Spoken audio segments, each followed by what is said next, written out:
do you have any decision from the founding era that actually precluded retrial based on a prior verdict of improper venue?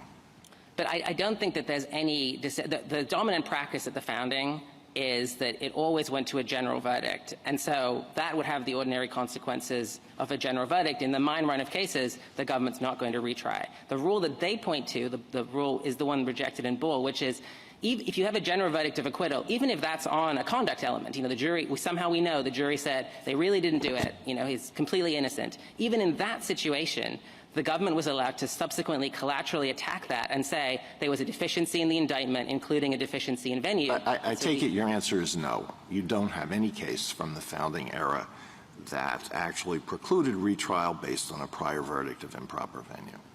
I mean, I think you wouldn't really know whether it's a prior verdict, just like today, a prior verdict of an improper venue, because you would have a general verdict of acquittal. So you wouldn't know if that verdict of acquittal was based on, venue or something else. Do you dispute the argument that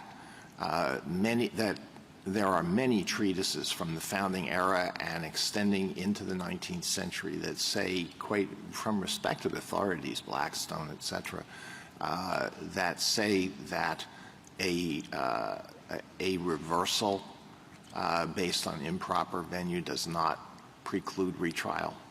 We do dispute that. So I think what the government does is it has sort of a mishmash of two kinds of cases. One are the motion to arrest judgment cases, and that's Arundel's case, that's Thalbold, that's the Koch treatise. And a motion to arrest judgment was after a conviction, a defendant challenges the indictment. And that's how this court described it in United States versus Sisson. That's a challenge to the indictment, so that doesn't involve any determination that the government failed its proof. That's not an insufficiency context. In that situation, we completely agree. The same thing would be true if we had an appeal where we were challenging the sufficiency of the indictment or instructional error or anything other than sufficiency, and then that was we got a reversal from the Court of Appeals. Absolutely, the government could re-prosecute. That would be the modern analogy to the motion to arrest judgment, and that would be a mistrial. But that's not a sufficiency situation. And then the other kind of case that the government relies on are the cases I was just describing, which is the Bull case, and which is the rule rejected in Bull, and that is that you can collaterally attack even any kind of judgment of acquittal by saying there was no venue. What the government does not have is any case in the common law at the founding that treats a venue acquittal as of lower status than other kinds of acquittals. They were treated in equal status and had exactly the same kinds of effects. Those effects may now have changed over time as double jeopardy jurisprudence has changed, but they were always of equal status, and the government agrees they're of equal status today. When it goes to a jury, it just says on appeal somehow the rule should be different. And I almost think it's a non sequitur. Well, part of your argument seems to be based on the original understanding of the venue and vicinage clauses, but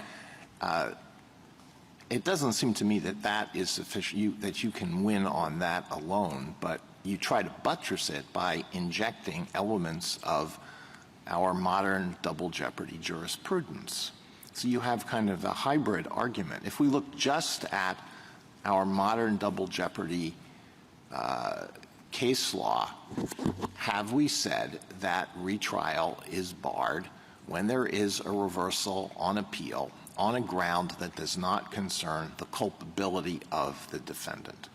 I mean, I think it depends what you mean by culpability, but I don't think that venue is any less about culpability than, for example, a jurisdictional element. Whether a bank is operating in interstate commerce just doesn't seem like it goes to inherent culpability either.